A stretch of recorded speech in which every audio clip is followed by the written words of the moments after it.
Servus, Glück auf und herzlich willkommen zu einer weiteren FC Bayern Reaction. Leute, diesmal zur Pressekonferenz vor dem Spiel. Topspiel am Samstag 18:30 gegen Bayern 04 Leverkusen. Erster gegen Leverkusen Zweiter, ich habe keine Ahnung, auch wurscht. Bevor wir reingehen, wie immer der Hinweis, Leute, wenn euch gefällt, was ihr hier seht, lasst gern ein Abo da, damit unterstützt ihr einfach das, was ich hier so tue. Vielen lieben Dank dafür. Ja, und damit rein in den Bums. Schauen wir mal. Leverkusen, der Erste gegen den Zweiten in der Tabelle und ihr natürlich dabei. Ja, also Zweiter. Schauen wir mal, ob wir vielleicht doch irgendwelche brauchbaren Infos bekommen. No, wer weiß. Wer weiß. Kommen zur Medienrunde mit Vincent Kompanie und What's Christoph up? Freund. Servus Männer. Und Männer. bitteschön, die erste Frage Servus. kommt. Fangen wir heute an. Julian Wolf für die Welt. Mein Gott, Ja, hast du guten Einleitung Morgen. von dir. Guten Morgen. Guten Morgen. Frage Was ist denn da los? Nicht der Torben? Ist der Torben krank oder was? Ist der nicht da? Ist ja ganz wild. Oder hat der Torben die Rate nicht gezahlt, dass er immer als erster drankommt? An beide gerne. Alle freuen sich auf das Spiel und viele Ja. sagen, man wird da erst sehen, wo Bayern wirklich steht, bei allem Respekt vor den bisherigen Gegnern. Stimmen Sie dazu? Ist das Sehe ich nicht ganz so. Ja, mal meine Two Cents dazu, sehe ich nicht ganz so. Ich denke, die ersten Spiele haben schon gezeigt, wo wir stehen. Und selbst wenn wir jetzt, keine Ahnung, wir haben einen schlechten Tag, Leverkusen hat einen guten Tag, wir kriegen 4-1 auf die Fresse. Klar wissen wir dann, dass wir noch nicht so weit sind, aber wir wissen trotzdem, ja, auf welchem Weg wir sind. Ja? Das sieht man ja ganz klar in den Spielen, dass das ganz, ganz anderer Fußball ist wie die letzten 1,5 Jahre. Ich bin auch guter Dinge. Wenn ich unsere Offensive sehe, denke ich, wir werden Leverkusen auf jeden Fall alles abverlangen und ich gehe vom 4-2 für uns aus. Natürlich ist das der erste Gradmesser. So, danach kommt aber Aston Villa, dann kommt, glaube ich, noch Frankfurt. Nach der Länderspielpause kommt dann Stuttgart und Barca. Und danach bin ich gerne bereit zu sagen, wir können mal gucken, wo wir stehen. Ja, das jetzt an ein Spiel festzumachen, nee, selbst sollten wir, keine Ahnung, sollten wir es wirklich 4-2 gewinnen, würde ich trotzdem so weit gehen und sagen, ja, lass uns mal gucken, wenn wir, wie ich gerade sagte, nach Stuttgart und Barca, dann können wir mal gucken, wo wir stehen. Aber dass wir natürlich auf einem guten Weg sind und auch wenn das Spiel morgen verloren wird, muss man nicht anfangen, alles schlecht zu reden. Ja, das ist bisher super, was wir zeigen. Wir sind auf einem sehr, sehr guten Weg. Klar, defensiv viel Verbesserungspotenzial. Aber nochmal, ich gucke mir lieber 20 Tore in der Woche an, ne, anstatt dreimal ein publiges 1-0 und wir sind super safe in der Defensive. morgen so ein Gradmesser? Also es ist schon mal gut, dass alle sagen, die freuen sich auf das Spiel. Also es ist auch gut für uns, es ist unsere Geschäft. Aber sonst, ja, es ist klar, dass es ein wichtiges Spiel ist gegen vielleicht die beste Mannschaft in den letzten 12 Monaten, muss man schon sagen. Aber für uns ist es auch so, wir freuen uns auf dieses Spiel. Dass es nicht immer einfach ist auch gut. Und deswegen ist das für uns eigentlich ein Gefühl, das wir haben wollen, dass wir gegen eine starke Gegner im Allianz Arena uns messen können. Und letztendlich, wie gesagt, wir sind, es ist immer so, dass Bayern Favorit ist. Aber dieses Mal spielst du gegen eine Mannschaft, die waren letzte Saison Meister und wir sind jetzt auch wie jede Mannschaft, wir freuen uns auf dieses Spiel, weil wir gegen den Meister zu Hause spielen und wir wollen gewinnen. Und es ist eine Möglichkeit, wenn die Samstag kommen. Ja, wir freuen uns sehr auf dieses Spiel. Es ist ein großes Spiel in Deutschland gegen eine richtig gute Mannschaft. Aber die ersten Spiele waren genauso wichtig, weil wenn wir da ein Spiel nicht gewonnen hätten oder nicht so gut gespielt hätten, wäre eine ganz andere Ausgangssituation. Und das haben wir uns erarbeitet. True. Durch unsere Leistung, durch unser Auftreten haben wir jetzt eine breite Brust und haben richtig gute Spiele gemacht. Und darum ist jedes Spiel sehr, sehr wichtig. Und darum haben wir uns durch die Spiele davor diese Ausgangssituation verschaffen und freuen uns jetzt richtig auf ein großes Spiel. Ja, auch nochmal ganz wichtig, was er sagt, ne? Weil es ja auch ganz, ganz viele Leute gibt, auch in den Kommentaren hier auf dem Channel, die dann so die ersten 5 Spiele oder die ersten 6 Spiele jetzt, wenn man Pokal und so dabei nimmt, das Kleinreden. Ja, alles gut, aber das kann man jetzt so nicht beurteilen. Wir beurteilen das an ein Spiel gegen Leverkusen. Ja, völliger Schwachsinn, Leute. Ja? Also Christoph Freund hat es perfekt gesagt, ich brauche es nicht wiederholen. Ne? Dankeschön. Nächster ist Torben Hoffmann für Sky. Oh, Torben hat die Rate doch nicht, nur er hat sie nicht bezahlt, er ist nicht krank. Eieiei, Torben. Worauf muss man ganz besonders achten gegen Bayer 04 Leverkusen? Und die zweite Frage, die taktische Herangehensweise, die ihr gewählt habt zuletzt mit diesem hohen Pressing, Gegenpressing, was sehr gut funktioniert, dieser Intensität.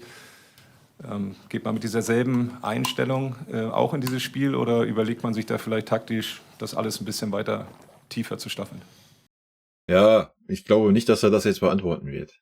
Ich gehe schon davon aus, dass wir das ein klein bisschen anpassen. Wir hatten es gegen Bremen auch schon, gegen Freiburg. In dem Heimspiel hatten wir es auch schon ein bisschen angepasst zu dem Harakiri, den wir vorher gespielt haben. Aber wenn man jetzt das Spiel gegen Bremen nimmt, hat man auch gesehen, dass wir viel, viel mehr Sicherheit haben. Ja, spannend. Ob wir vielleicht um 10, 20 Meter nach hinten fallen lassen und erst da pressen werden. Ja, mal sehen. Yeah, I mean, look, Aber erstmal gucken, was der Winnie sagt, wa? I can. Kann ja auch mal gucken für euch hier.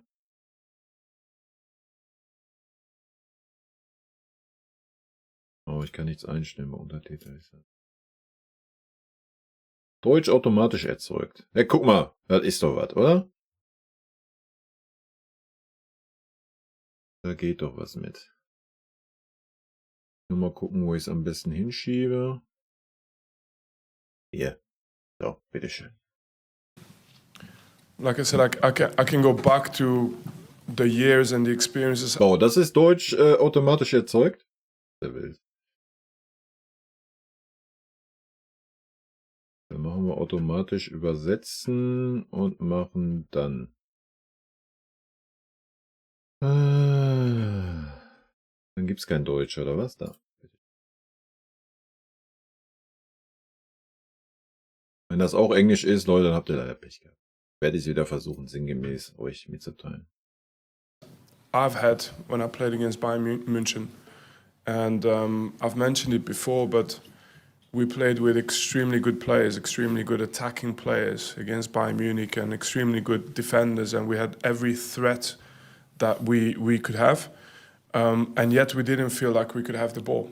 And we didn't feel like it was easy to regain the ball. So what I'm trying to say is the image I have of Bayern is not necessarily that there is a compromise to be made on whether you press or not, or whether you play or not. You know, you want to be dominant as much as you can. And sometimes teams can force you into a situation in one game.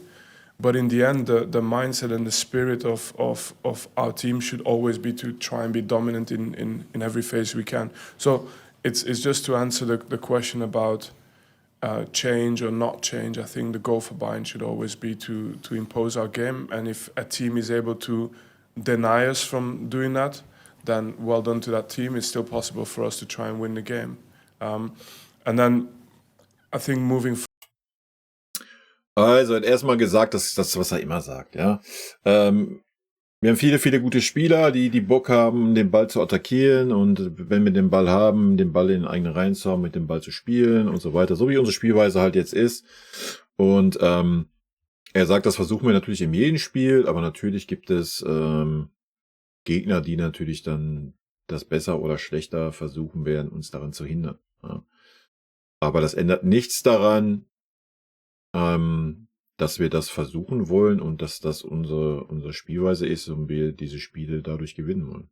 Forward from this is I think the key is as well to remember it is a home game, and it is a game that obviously everybody. I heard someone said that it was in July already they had to stop the sales of tickets. It was something like more than 300,000 people already registering to come and watch this game.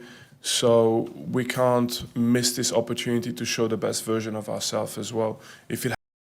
Ja, auch ganz wichtig. Er sagt natürlich, es ist ein Heimspiel. Ja, stand ja auch in den Medien. Wir hätten über 360.000 Tickets verkaufen können. Wow, wir haben ja auch so viele Mitglieder. Und da ist es ihm natürlich auch wichtig, gerade in so einem Heimspiel, dass die Leute auch die beste Version vom FC Bayern München sehen. Ja, und das ist halt unsere Spielweise aktuell und ja, für mich persönlich ist es die beste Version von uns. Ja, wenn wir hinten 2, 3 kriegen, ja, dann müssen wir vorne 4 schießen. Bums, fertig, Feierabend. Ja. Das hat er natürlich jetzt nicht gesagt mit den vorne 4 schießen, wenn wir hinten 3 kriegen, ja, aber er sagt halt, dass die Zuschauer das dann halt auch verdient haben, die beste Version vom FC Bayern zu sehen. It happens, it's football. If it happens, well done to the team. If it doesn't happen, then it's life, you have to move on. But I don't think mentally we can deny ourselves the opportunity to show the best version of ourselves, and for that we have to be convinced of our ideas. Heiko Niederer ist der Nächste für die Bild. Ja, viel gesagt und die Frage nicht wirklich beantwortet. Ich kann mir schon vorstellen, dass er das eine oder andere vielleicht ein bisschen anpassen wird gegen Leverkusen, aber das werden wir sehen. Vielleicht knallen wir auch einfach durch und wir sollten aber natürlich nicht komplett abrücken von unserer Spielweise, so wie es ein Tuchel zum Beispiel gegen Stuttgart getan hat der letzte Saison, auch wenn es erfolgreich war zu Hause. Ja. Ich denke, wir sollten unserer Linie treu bleiben. Ja, ich glaube auch, dass wir das tun werden. Vielleicht ein bisschen angepasster. Bin gespannt. Eine Frage an Vincent Kompany. Ich glaube, ganz Deutschland oder die ganze Fußballwelt war sehr begeistert von Bayer Leverkusen und vor allem auch von Xabi Alonso, wie er als junger Trainer dieses Team übernommen hat und was er daraus gemacht hat. Es gab dann auch viele Diskussionen um seine Zukunft. Wo geht er hin? Real Madrid, Liverpool, Bayern, München war auch ein Thema. Können Sie sagen, wie haben Sie diese ganze Sache verfolgt, diese ganze Sache um Xabi Alonso, sowohl sportlich? Was soll er da verfolgt haben aus der Premier League? Also. Begeistert er Sie auch mit seinem Fußball, als auch dieses Drumherum, wo geht er hin, was macht er, haben Sie das auch ein bisschen verfolgt? Yeah, but I think we're all, I think coaches, there's of course the nature of being competitive, but I think as coaches you're always looking for who's doing something new, who's doing something special, and obviously he did something special last year. The team, the club did something special last year, so it was interesting to observe that, but in the end, that's also what makes this game really interesting for our fans. That's what makes this game really interesting for the players, for myself, is that now they're coming to us. We get an opportunity to measure ourselves, but as well, I think, you know, when you have, you know, our team now playing against a team that's had an exceptional achievement, which is what they did last year. I think that's when football can be special. That's what people want to see, and that's what hopefully we'll be able to give to our fans on Saturday. Ja, er sagte sinngemäß, natürlich hat er es aus der Ferne beobachtet, weil man natürlich auch immer als Trainer schaut auf andere Trainer, wer irgendwas Besonderes macht oder irgendwelche neuen Ideen hat oder sonst was. Ja. Und ansonsten hat er sinngemäß das wiederholt, was er vorhin gesagt hat. Ja, ist natürlich dann jetzt eine Herausforderung, ja, gegen diesen Fußball, ja, wie soll man sagen, anzugehen oder es besser zu machen und in meinen Worten Leverkusen zu zeigen, wo der Hammer hängt. Christian Kunz für die DPA, bitte. Auch 2 Fragen an den Trainer. Können Sie was zum Personal sagen? Und schaut man sich in der Spielvorbereitung auch das 0-3 aus der vergangenen Saison nochmal an? Wir haben sehr viele Spiele angeschaut natürlich. Und, aber letztendlich, wir gehen immer erstmal von unserer eigenen Stärke aus. Das ist wichtig für uns, was wir spüren mit dieser Mannschaft, was wir sehen von dieser Mannschaft. Ja, super wichtig, dass wir wieder da sind, ja. Super wichtig. Genau das hat der andere Coach aus der letzten Jahr komplett weggelassen. Ne? Also nochmal, ich habe es letztes Jahr oft genug gesagt, wir sind der FC Bayern und ja, wir müssen unsere Stärken auf den Platz bringen und dann wird auch alles gut, ne? Aber natürlich jedes Spiel von der Vergangenheit ist ein extra Informationspunkt und deswegen ist es auch wichtig. Aber wichtiger ist, was wir im Kopf haben für dieses Spiel, was wir glauben, dass die Mannschaft erreichen kann in so ein Spiel.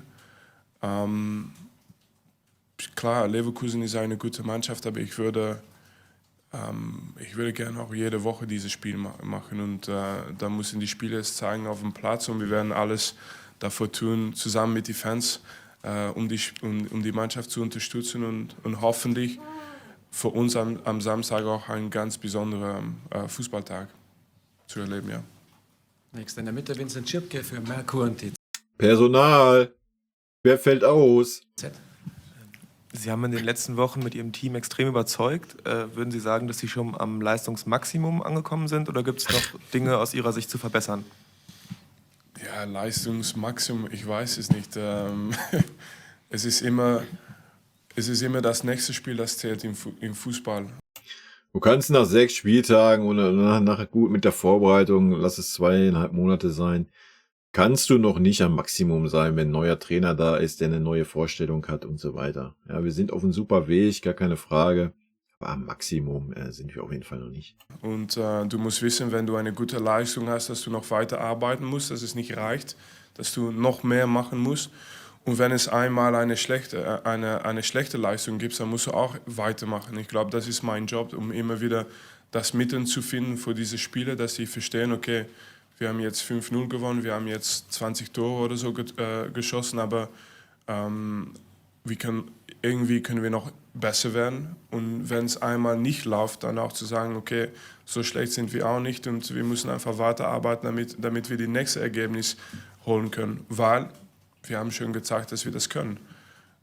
Und jetzt geht es über Leverkusen natürlich und jedes Szenario ist immer möglich in so ein Spiel. Das kannst du jetzt die PK hier verfolgen oder in Leverkusen. Wahrscheinlich das Gefühl ist das gleich für beide Trainer. Alles kann passieren, das wissen wir. Ja, das ist richtig. Aber wir bereiten uns vor, damit die Mannschaft hoffentlich die maximale Leistung holt Samstag. Und danach wird es wieder in unserem Kopf so sein, dass wir mehr erreichen müssen, auch wenn es beste oder schlimmste Leistung ist. Da ist Maximilian Koch für die Abendzeitung in der Reihe. Ja, Herr Kompanie, Mathys Tell hat nicht voll trainiert diese Woche. Ist er fit für morgen? Und wie bewerten Sie momentan seine Situation? Er hat ja zuletzt nicht so viel gespielt. Ja, wird schon in Ordnung sein, glaube ich, für das Spiel. Und ja, das ist natürlich so, das wird so anfangen, also Sie machen jetzt die erste Frage über Mathys Tell und dann gehen wir die Liste ab von jedem Spieler, die nicht angefangen ist gegen Bremen oder gegen Zagreb oder gegen Freiburg, hat Mathys Tell angefangen. Ich glaube, wir haben eine Mannschaft mit viel Konkurrenz und das ist auch gut und es muss immer gehen über glaube ich, was wir sehen in einem Spieler. Also wir haben gesagt, wir glauben in Mathys Tell, seines Talent, was er für FC Bayern München machen kann in Zukunft. Und jetzt ist es einfach Konkurrenz und das ist auch gut für einen Spieler. Ja, vollkommen richtig. Und ist auch vollkommen richtig, das gleich mal zu sagen, dass da nicht 100.000 Nachfragen kommen. Da müssen wir uns nicht wieder drauf einlassen, auf diesen ganzen Mist. Und ja, wie soll man die Situation sehen? Er hatte seine Chancen gehabt, die hat er absolut nicht genutzt. Das muss man leider knallhart so sagen. Ja, ich bin großer Mathys Tell-Fan, wisst ihr alle, die länger hier sind. Wie er es sagt, ja, guckt euch unsere Außenposition an. Ja, wir haben Maike, wir haben Serge, wir haben Leroy, wir haben Kingsley und wir haben Mathys Tell. Ja, und dann habe ich noch niemals den Ibrahimovic mit aufgezählt, der auch wieder fit ist. Ja, dann musst du halt die Chancen, die man gekriegt hat am Anfang der Saison, ja, so, und Serge Gnabry hat sie genutzt und Mathys Tell halt nicht, ja. Hätte Mathys Tell da die Leistung gezeigt, die er letzte Saison gezeigt hat, dann würden wir nicht drüber reden, wäre wahrscheinlich ein Serge hinten dran, ja. Von daher, Mathys hat ja auch selber gesagt, dass seine Leistung nicht gut genug war und ja, er muss sich, wie es Vincent sagt, ja, wir haben die Konkurrenz, er wird mit Sicherheit seine Chancen wieder bekommen und dann muss er die halt einfach besser nutzen, ja. Und dann wird er auch spielen. Qualität setzt sich durch. Ja? Das Leistungsprinzip ist da. Und das ist richtig und wichtig. Und das Leistungsprinzip muss aber, wenn wir darüber reden, wir reden immer darüber, das muss für einen Kimmich, für einen Zerg, für einen Leroy gelten, für die ganzen alten Säcke, die 17, 18, 19, 20 Millionen verdienen, muss das Leistungsprinzip gelten. Ja, aber es muss genauso für die jungen Talente gelten. Ja? Natürlich macht man da ein bisschen Abstriche, weil junger Spieler, ne, und so weiter. Völlig fein, der wird wahrscheinlich eher mal öfters eine Chance bekommen. Aber am Ende des Tages muss auch das Leistungsprinzip gelten. Und man kann jetzt nicht anfangen zu sagen, ja, wir lassen jetzt einen Mathys Tell spielen, ob er gute Leistung bringt oder nicht, weil er jung ist und weil er ein Baustein der Zukunft ist. Wir sind beim FC Bayern. Wir reden über Leistungssport, ja, um da die Leistung zu zählen. So, wird Pavlovic nicht das gerade spielen, was er spielt, ja, dann wird er auch nicht spielen, ja. So, ganz einfache Kiste. Und da müssen wir hinkommen, da sind wir. Da müssen wir nicht hinkommen, da sind wir gerade. Zum Glück, ja. Und Und Mathys Tel, wie gesagt, der ist ein Talent, der ist ein junger Spieler, ist für ihn natürlich jetzt auch was ganz Neues, auf einmal da mit einem Michael, der so rasiert. Er wird seine Form wiederfinden und wird seine Chancen nutzen und dann werden wir ihn auch wieder mehr sehen. Ja, da bin ich mir sicher. Ja, es wäre natürlich schön, ihn vielleicht dann mal so die letzten 15, 20 Minuten, je nach Spiel, wenn man dann so einen Harry Kane rausnimmt, Mathys Tel vielleicht mal vorne in die Spitze zu stellen. Ja, da gehe ich 100% mit, dass er da vielleicht die erste Alternative wäre. Ja. Daneben Mario Krischl für den Kicker, bitte. Oder halt auch mal später in der Saison dann, keine Ahnung, wenn es in allen 3 Wettbewerben noch knallt und wir einen etwas leichteren Gegner haben, kann man vielleicht auch mal Mathys Tel anfangen lassen in der Sturmspitze oder mal eine Halbzeit geben und so weiter. Ne? Du hast ja in den letzten Wochen schon gesagt, dass sich das an der Herangehensweise nichts ändert, ob der Gegner Kiel oder Leverkusen heißt. Ist es denn für dich, änderst du irgendwas in der Vorbereitung, in der Ansprache an die Mannschaft, im Training oder Nein, ist das... aber danke für die Frage, weil das ist eigentlich grundsätzlich, wenn man in das Spiel gegen Kiel und Bremen, manchmal auch Freundschaftsspielen, sagt, wir werden das vorbereiten wie Leverkusen, dann zeigt das auch die Mentalität. Und wenn ich jetzt sage, wir machen was anderes, dann heißt das, dass ich eigentlich gelogen habe davor. Dass wir trotzdem einen Unterschied machen. Nein, jedes Spiel ist das wichtigste Spiel, den gibt. Und heute spielen wir gegen Leverkusen, aber wir haben gegen Kiel genau das Gleiche gemacht in die Vorbereitung. Das heißt nicht, dass die taktische Plan und dass alle Ablaufen das Gleiche bleiben. Aber das heißt nur, dass wir immer unsere Arbeit machen, damit wir Respekt zeigen für die Gegner, aber aber wichtiger auch, dass wir 100%ig in unsere Stärke kommen, wenn wir in das Spiel kommen. Aber Entschuldigung, zu der Frage, wichtig zu verstehen, jetzt sprechen wir über Leverkusen, aber in Zukunft gibt es auch Barcelona und dann werden wir wieder die Vorbereitung machen, genau das Gleiche, weil jedes Spiel ist maximal wichtig. Ja, vollkommen richtig. Ja, richtig und wichtig, aber das sollte ja auch klar sein. Also,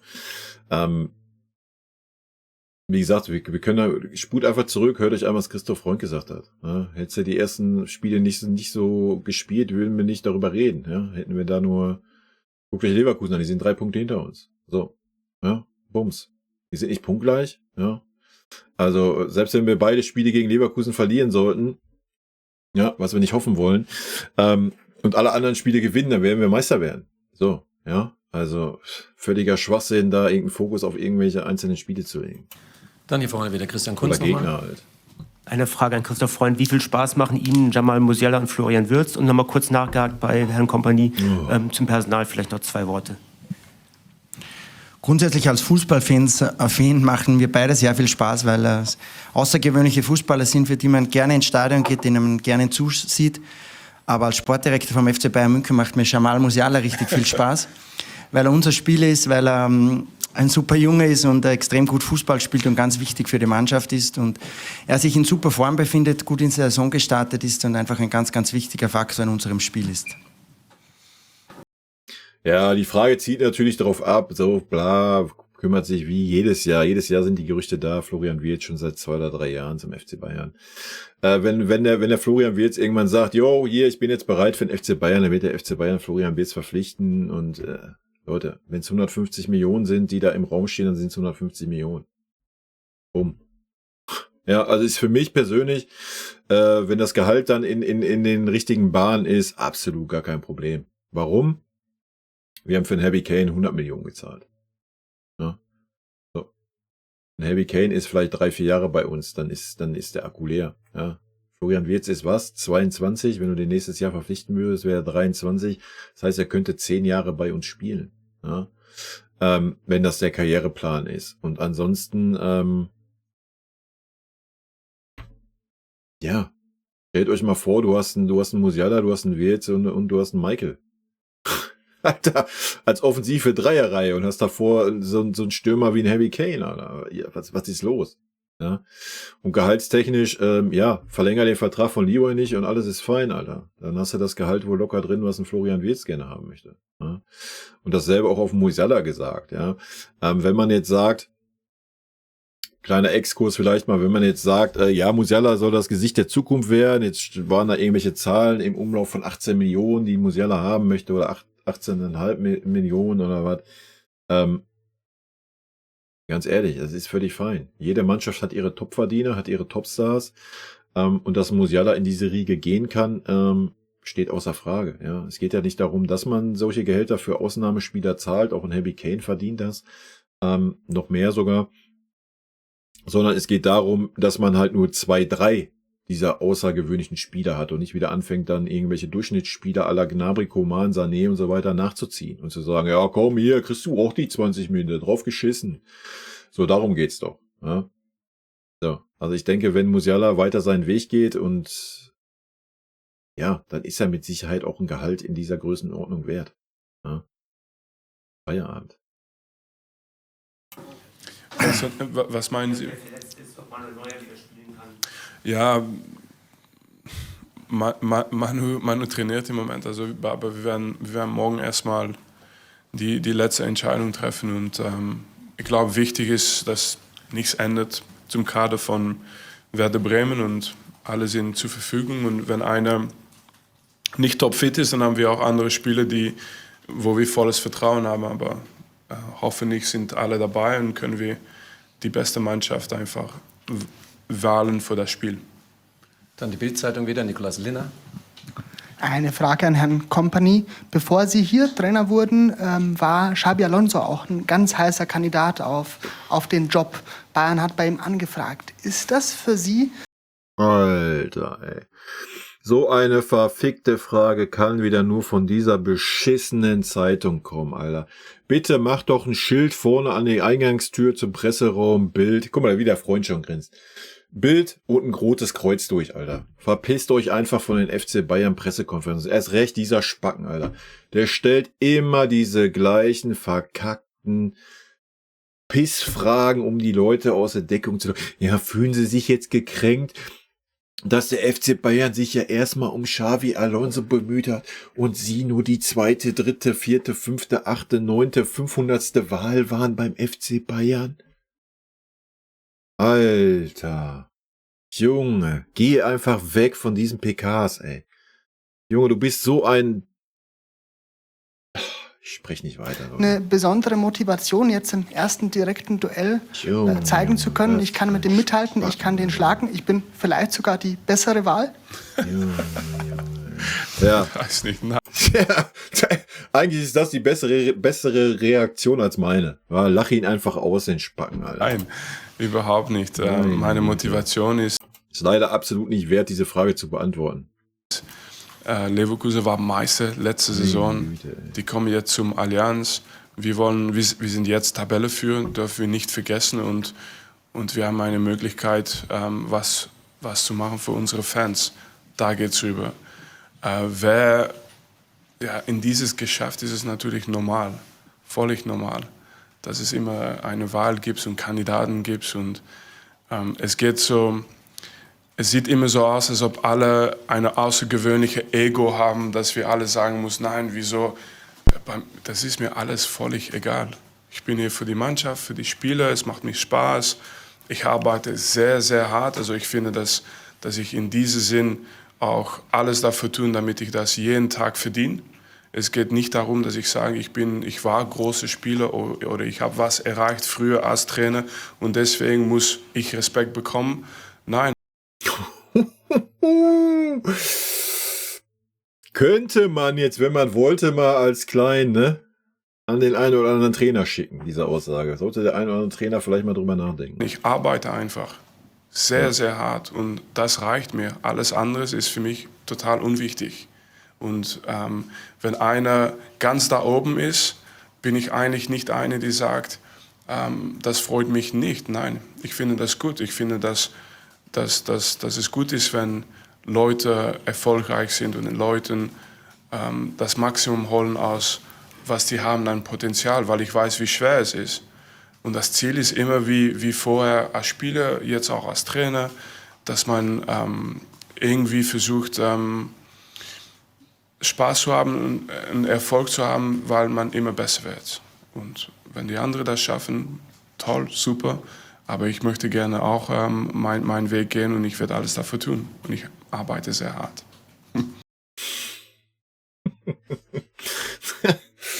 Alter Belly, er ist einfach so ein sympathischer Dude, oder? Junge. Dann hinten an der Kamera, ja, Sport 1, bitte, Sophie Genau, Affelt. richtig. Noch eine Frage zur Abwehr auch. Das Innenverteidiger-Duo Upamecano und Kim ist bei Ihnen ja gesetzt, trotz der Patzer in den letzten Monaten. Wie haben Sie es geschafft, die beiden wieder... Oh, guck mal, der Dieter. Was erlaubst du dich? Was nimmst du dir raus, das so einfach zu formulieren? Was so heißt Patzer? Fehler. Entschuldigung, genau, Fehler. Wie haben Sie es geschafft, die beiden wieder so stark zu machen und welche Rolle wird das auch spielen? Könnte ich jetzt auch schon wieder richtig reingrätschen, ne? Jetzt für den ersten richtigen Härtetest. Ja, das Einzige, was ich weiß, ist, wir haben kein einziges Gegenschuss bekommen im letzten Spiel. Das heißt, ich habe es immer gesagt, das ist nicht nur wegen der Abwehr, dass wir eine gute Leistung machen in der Verteidigung. Das ist immer als Mannschaft, dass wir das machen müssen. Und als Mannschaft haben wir das in den letzten Spielen eigentlich sehr gut gemacht. Und mein Ziel ist immer, nicht nur, es ist kein blind Vertrauen, es ist einfach wissen, okay, ist es eine individuelle Fehler, fehlt was mit den Spielern oder können wir das als Mannschaft besser machen und lösen? Und bei mir kam ich immer zum Antwort, wir müssen das erstmal als Mannschaft lösen, wir müssen das erstmal als Mannschaft besser machen. Und deswegen schießen wir viele Tore in die letzten Spiele, aber deswegen verteidigen wir auch gut, weil wir das als Mannschaft lösen. Und dann habe ich eigentlich ganz viel Vertrauen in die Kader. Und Sie haben jetzt 2 Spiele genannt, aber für mich ist wichtig, dass Sie auch wissen, es könnte auch andere Spiele sein. Ich habe immer Vertrauen in was ich jetzt im Training sehe, jeden Tag. Eine letzte Frage, vermutlich noch. Heiko Niederer nochmal. Noch eine Frage, ein bisschen weg vom Spiel an beide. Marc-André ter Stegen, die deutsche Nummer 1 nach Manuel Neuer, hat sich schwer verletzt. Es gab jetzt wieder große Diskussionen. Wie würden Sie das als FC Bayern, auch als Trainer sehen? Muss er wieder die Nummer 1 auch in der Nationalmannschaft werden? Nö, muss er nicht. Ich verstehe das generell nicht. Ja, man tritt zurück. So ich meine, wenn einer für einen Neuaufbau, für einen Umbruch steht, ist es Julian Nagelsmann in der deutschen Nationalmannschaft. Warum sollte man da jetzt wieder anfangen und zu sagen, ja, dann holen wir jetzt mal den Manuel Neuer zurück, bis der Ter Stegen wieder fit ist. Aber Leute, also wenn wir irgendwas in Deutschland haben, dann sind es sehr, sehr gute Torhüter. Das war schon immer so, das wird auch sehr wahrscheinlich immer so sein. Ja? Die Schwäche, die wir im Sturm haben, Stürmer suchst du über Jahre, ja, aber Torhüter, Leute, wir haben genug Torhüter. Ja? Also für mich, nein, definitiv. Ja? Allein des Gefüges wegen. Ja? Manuel Neuer ist jetzt raus, so, das Thema ist vorbei und Feierabend. Jetzt kannst du nicht wieder anfangen und ich hole Manuel Neuer zurück und Manuel Neuer ist ja dann auch nicht der Spieler, der sagt, was weiß ich, Manuel Neuer ist ein Führungsspieler, ist Kapitän, der wird dann auch wieder Kapitän sein und nein, einfach nein, sorry. Nur weil jetzt Ter Stegen verletzt ist, ich meine, du hast einen Kevin Trapp, du hast einen Nübel, du wirst mit Sicherheit noch den einen oder anderen mehr haben, also nee. Oder sagen Sie... Und aus Vereinssicht schon gar nicht. Ja, wir sehen es jetzt, Manuel Neuer macht einen Zweikampf, hat erstmal 2 Wochen Wehwehchen. Ja, wen wundert's bei dem Alter und den vielen Profijahren, die er im Leistungssport hatte, ja. Das wird ja nicht besser werden. Ja, und dann soll er doch gerade, wenn wir dann mal nach 2 oder 3 englischen Wochen mal eine Woche Pause haben, weil Nationalmannschaft ist, dann soll er bitte auch die Pause nehmen. Ja, und nicht wieder bei der Nationalmannschaft auch noch rumrennen. Da mische ich mich nicht ein. Also, ich kann einfach sagen, wir haben keine Sekunde darüber geredet. Also, ich weiß jetzt nicht, was Christoph darüber denkt. Ja. Also Manu, es ist seine persönliche Entscheidung. Ja. Ich glaube, er ist sehr, sehr glücklich gerade und sehr, sehr happy, weil er einfach in guter Form ist. Er ist jetzt wieder fit hoffentlich, er ist gut in die Saison gestartet. Das ist seine persönliche Entscheidung. Wir haben jetzt wirklich nie darüber gesprochen, auch nicht mit Manu. Ja, warum sollte die Entscheidung jetzt auch davon abhängig sein? Dann wäre er doch gar nicht zurückgetreten, weil er wäre auch weiterhin die Nummer 1 geblieben. Ja? Ja, also. Okay.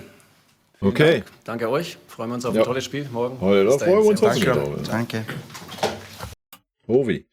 Ja, keine Ahnung. War eine oder andere gute Frage bei. War natürlich auch wieder von der tollen Zeitung eine super hohle Frage bei, die ihn Winnie aber sehr gut beantwortet hat und da noch mal ein bisschen herausstreichen konnte, dass er schon so der Arbeitertyp ist. Ja. Sehr sympathisch, wie immer. Die Frage da jetzt zu Neuer, was weiß ich, Alter, wen interessiert. Stell die Frage den Neuer, aber doch nicht den Trainer oder den Sportvorstand. Alter. Naja, gut, sei es drum. Leute, rot-weiße Grüße gehen raus. Ich wünsche uns ein super duper Spiel, hoffentlich. Ja, hoffentlich mit dem besseren Ergebnis für uns. Ich bin sehr gespannt auf das Spiel. Ich freue mich drauf. Ich erwarte einiges von beiden Seiten und ja, rot-weiße Grüße. Ansonsten wünsche ich euch ein super duper Wochenende. Haut rein, bis dann. Und wie immer, vielen lieben Dank für euren Support hier, Leute. Vielen lieben Dank für euren Support hier auf dem Kanal. Und in diesem Sinne, gute Freunde kann niemand trennen.